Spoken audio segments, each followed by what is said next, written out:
Madame, Monsieur, bonsoir. Vous suivez le journal français Info Pacifique. Bienvenue au sommaire de l'actualité. La journée internationale de la démocratie, c'est le 15 septembre. L'occasion pour l'OHDH d'appeler au renforcement des efforts pour le respect des principes démocratiques en Haïti. L'ex-sénateur Danny Toussaint est décédé le 15 septembre en sa résidence privée à la Boule 12 à Pétionville. Autre titre à développer dans ce journal, les bandits ont libéré le 14 septembre la ratéare Nazon après 4 jours de séquestration. Des activistes politiques affirment rejeter l'accord du 11 septembre, estimant qu'il n'est pas assez inclusif. La Fédération nationale des travailleurs de santé FENATRAS exhorte les bandes armées à déposer les armes et à ne pas se laisser manipuler par des politiciens. Une cohorte de 53 migrants haïtiens ont été refoulés au pays le 14 septembre par les autorités des îles Turks and Caicos et à l'étranger en Centrafrique. Les 450 casques bleus gabonais quittent le pays après des soupçons d'abus sexuels, selon le ministère gabonais de la Défense. Voilà, madame, monsieur, ces titres seront développés après la pause. Restez des nôtres. Le développement des titres, c'est maintenant. L'ex-sénateur Danny Toussaint est décédé le 15 septembre en sa résidence privée à la Boule 12 à Pétionville. L'ex-major des anciennes forces armées d'Haïti a rendu l'âme tôt mercredi. Danny Toussaint était aussi à la tête de la police nationale sous la présidence de Jean-Bertrand Aristide, dont il était très proche. Il avait fondé le mouvement démocrate réformiste haïtien. Les bandits ont relâché la ratéare Nazon le 14 septembre.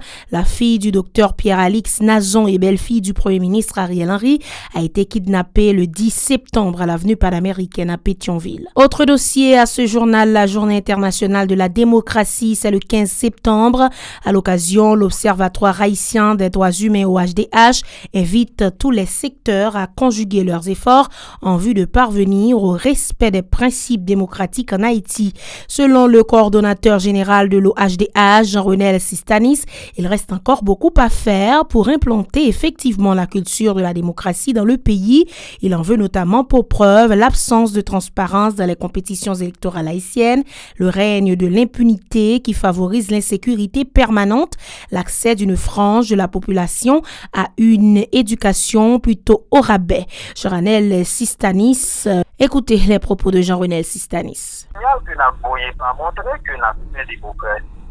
Donc, je dis là, on a regardé ensemble des propositions de sortie de crise et que pour chaque monde a fait une proposition, pas comme quoi c'est pas qui est bon, alors que si que nous avons défendu la démocratie et l'intérêt global de la population, il est intéressant que nous, chita, plutôt nous discuter pour nous joindre. Il y a un bagage qui allait dans le sens intérêt général là, mais c'est pas ça que nous fait. Donc c'est pour dire que les gens qui ont fonctionné montré qu'il y a encore loin pour nous arriver dans une véritable démocratie là, même si nous croyons que c'est un processus, c'est pas un bon matin un pays qui est dans la dictature et bral couper fâché avec tout. Plus loin, le militant des droits humains se prononce en faveur d'un consensus et d'un accord entre tous les acteurs pour résoudre la crise globale du pays. Il s'insurge contre la prolifération des accords qui ne visent qu'à satisfaire les égos des protagonistes au détriment des intérêts de la majorité de la population. Ses propos. La démocratie, c'est un processus que lié, c'est-à-dire que lorsqu'on est dans une dictature, ou pas totalement rentrer dans un mouvement et c'est une bagaille de rupture. On a besoin d'un temps d'apprentissage. Il y a un ensemble de l'autre facteurs qui pour accompagner. La démocratie pas exister sans la formation de base. La démocratie pas exister sans alphabétisation. La démocratie pas exister sans et ou pas prendre en compte et formation non éducative, formation sociale, formation politique, population. Donc, c'est-à-dire que automatiquement, nous beaucoup embrasser les chariots, nous beaucoup tabler les chariots, nous beaucoup capables de véritablement dans la démocratie. Nous ne pouvons jamais organiser élection à intervalles réguliers. Une cohorte de 53 migrants haïtiens ont été refoulés au pays le 14 septembre par les autorités des îles Turks et Caicos. Ils ont débarqué sur le tarmac de l'aéroport du Cap-Haïtien à bord de 3 vols. Parmi les déportés figurent 9 femmes. Ils entendaient migrer sous d'autres cieux en vue d'échapper à la situation de misère qui s'est installée au pays depuis bien des lustres et qui a empiré par la conjoncture. Ils avaient quitté le nord du pays le 9 septembre à bord d'une embarcation interceptée le 11 septembre par les gardes-côtes américains. Tout récemment, un lot de 93 clandestins haïtiens ont été rapatriés par les autorités des îles Turks et Caicos. L'activiste politique Joseph Richemont n'est pas d'accord avec les dirigeants politiques qui ont paraphé l'accord du 11 septembre. Lors d'une conférence de presse le 15 septembre, il réfute le dit accord, arguant qu'il ne reflète pas les aspirations des jeunes. Il en a profité pour appeler à l'intégration de cette catégorie dans l'administration publique en vue de contribuer au développement du pays. Écoutons ces déclarations au micro de Gisèle Jacob et Wilkins Moïse. C'est notre objectif ça. Nous venons devant la presse, nous venons pour nous utiliser caméra, micro et plume média pour nous dire yo pas gagner aucun accord sans la jeunesse. N'a pas dit encore pas gagner accord sans la jeunesse. Jeunesse là qui se présente pays. Nous à l'école, nous former, nous avons niveau, nouveau qui choy. Et nous dit comme ça, c'est au pied du mur qu'on reconnaît un vrai maçon. Jodi, nous demandons espace, nous demandons pour évaluer nous, pour faire la question chaque fois. Il y a dit, nous avons une jeunesse qui pas formée, nous avons une jeunesse toute qualité parole, il y a dit de eux, pendant qu'ils n'ont pas jamais essayé une fois, ils n'ont pas jamais évalué. Jodi, nous demandons évaluation. Je dis à nous demander concours, je dis à nous demander intégration nous dans la vie politique pays. Le militant Sonel Joseph a abondé dans le même sens, estimant qu'il n'est pas assez inclusif. Pour lui, toutes les forces vives de la nation sont concernées par la solution à la crise. Ces déclarations toujours au micro de Gisèle Jacob et Wilkins Moïse. Crise pas gérée en zamitaille. Une crise pas gérée avec seulement monde qui allié au monde qu'on est. Une crise gérée avec tout le monde qui est concerné. Et je dis à ce qui passe dans le pays, il concerne chaque grain haïtien séparé.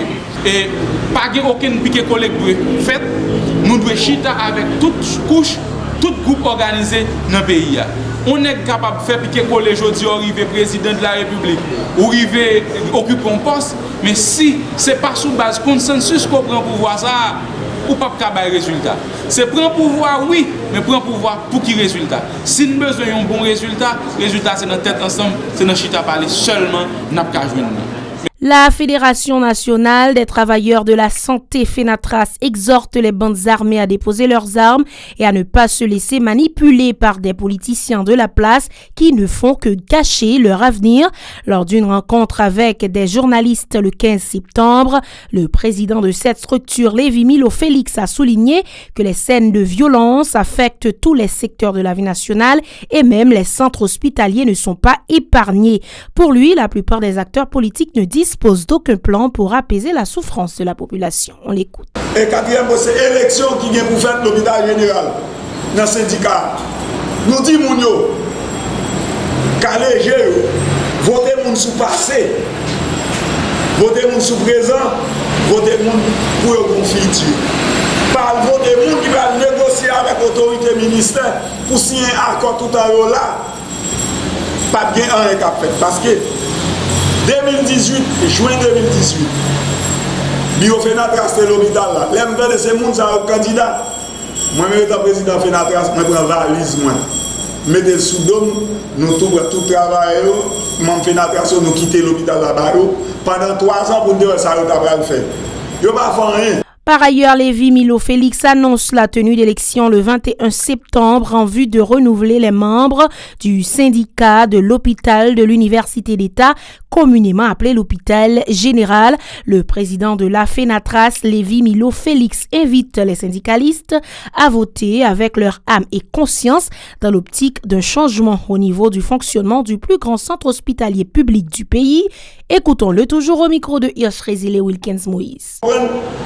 Il faut que l'autre bagage qui fait pour nous sortir de un pays de échange. Je dis à ceux qui petit tout l'école, c'est ce domaine sous besoin de sécurité pour vous aller. Université l'autre doit tout comme ça à la République dominicaine à enrichi et puis pays par nous. Ti nek tête graine qui semble nous qu'a fait nous bruit pour ça. Messieurs dames qui gagnent ça réfléchis bien. Moun qui va nous amener nous pas faire ça. C'est pas nous pour tuer propres partisans, nous propres monde qui semble avec nous. Bourgeois qui quittent le pays, ils viennent dans le pays à $500 américains en mallette toll. Ils démettent ensemble, ils font magasin. Ils disent à tout. Après 1 an, ils ont 2, après 4 ans, ils ont 4 magasins. Et bien, ils disent à qui ça pour nous faire. À l'étranger, le ministère gabonais de la Défense a indiqué mercredi que l'ONU avait décidé le retrait des 450 casques bleus gabonais présents en Centrafrique après des accusations d'exploitation et d'abus sexuels. Départ précipité, l'ONU a ordonné le retrait des quelques 450 casques bleus gabonais de sa force de maintien de la paix au Centrafrique après des accusations d'exploitation et d'abus sexuels sur lesquelles le gouvernement à Libreville ouvre une enquête, a annoncé le 15 septembre le ministère gabonais de la Défense. Ces dernières semaines, des faits d'une particulière gravité contraire à l'éthique militaire et à l'honneur des armées, commis par certains éléments des bataillons gabonais, ont été rapportés, écrit le ministère dans un communiqué transmis à l'agence France-Presse AFP.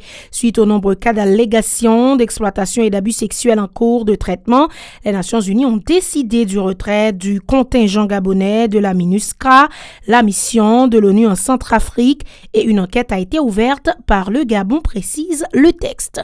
Voilà, madame, monsieur, nous mettons un terme à ce journal. Sur ce, restez des nôtres pour la suite de la programmation.